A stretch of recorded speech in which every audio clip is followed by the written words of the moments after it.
Our guest for this segment is Todd Eilers, who is the founder and the managing director of Eilers Research. And we have to say, going into this, that Todd and Fantini Research have been partners together on numerous projects, and we co-publish the Eilers-Fantini quarterly slot survey, which we modestly can say is by far the most comprehensive and credible survey of its kind of gaming technology available in the industry today. Todd is here in a bit of a different role than most of our guests who speak about their own companies. Todd really is here today as an expert on the technology side of the gaming industry. And before we begin, Todd, tell us a little bit about yourself and a little bit about Eilers Research. Sure. Well, Frank, thanks for having me. I really appreciate it. And like Frank said, we have a great partnership with our industry-leading slot survey. Eilers Research is about 2 years old, but been following the gaming technology space for over 10 years.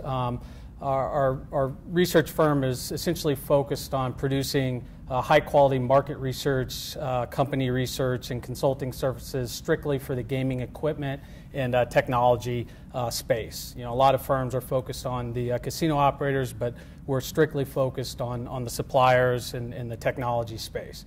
And so we feel like we've got a unique advantage in that area, and we try to leverage that in servicing our clients. So as you look out from your perspective, what are the big trends that you see in the gaming industry? Sure. Well, certainly right now, I think that obviously, the domestic industry being here in the U.S. is certainly challenging.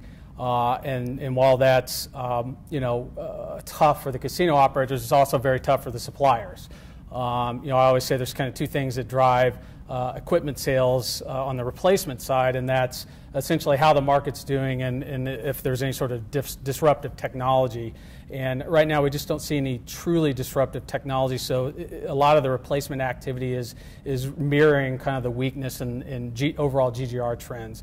Some key things that we are seeing, though, is with the land-based business being soft or challenging, a lot of companies focusing on their interactive strategies, whether it be real money internet gaming or social casino gaming.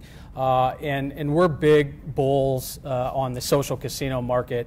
There's been a number of suppliers that have done very well by investing in that space and by layering in their traditional Vegas-style content, have been able to really drive tremendous value in that market. And so that's a big area of growth opportunity that we see. Outside of that, I think international markets, whether they be on more the distributed type of route op market, you've had Italy and Greece have legalized VLTs. China's expanding VLTs. Even here in the U.S., Illinois has legalized VGTs at bars and taverns. So we do see that as also another growth area of the market. Other areas, new products, electronic table games seem to be a new product that, especially in international markets in Asia, that's doing very, very well. And even here in the U.S. has garnered a nice niche product as well.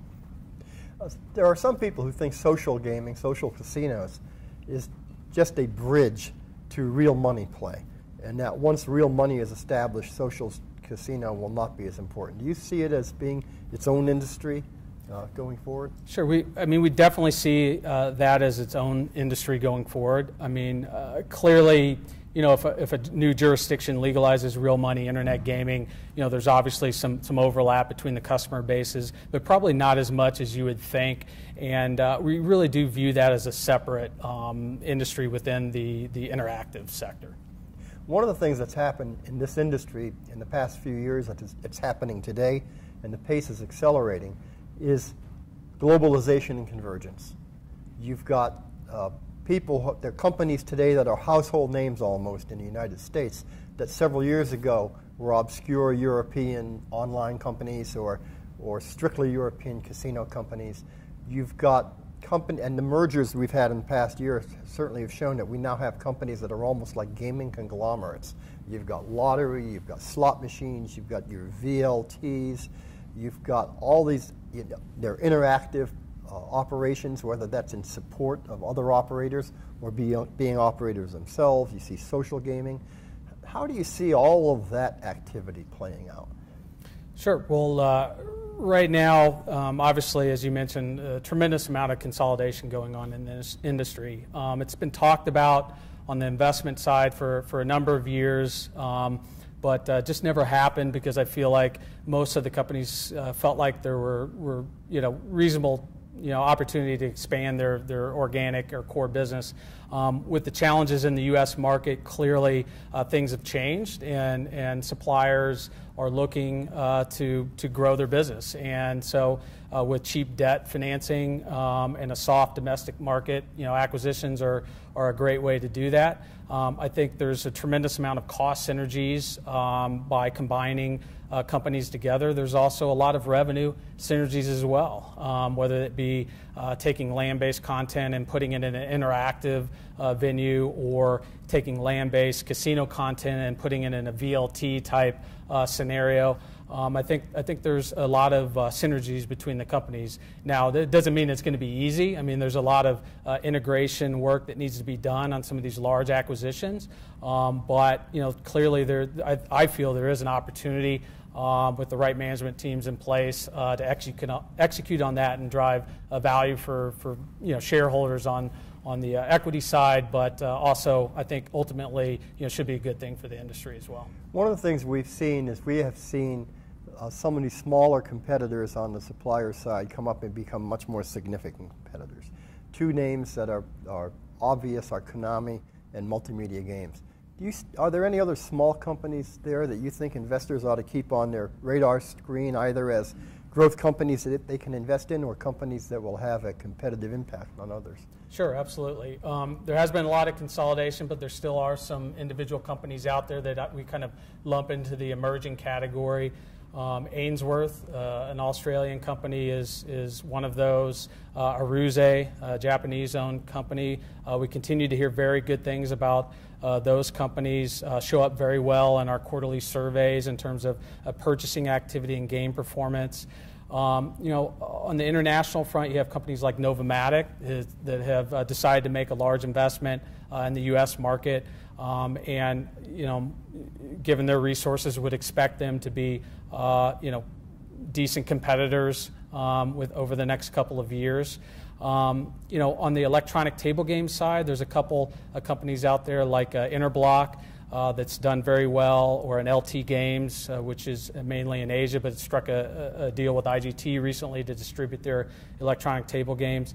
So there still are a handful of companies out there that have a reasonable opportunity to expand in the North American gaming market. Right, and I think LT Games actually has their first American installation right here in this building over at the Plaza.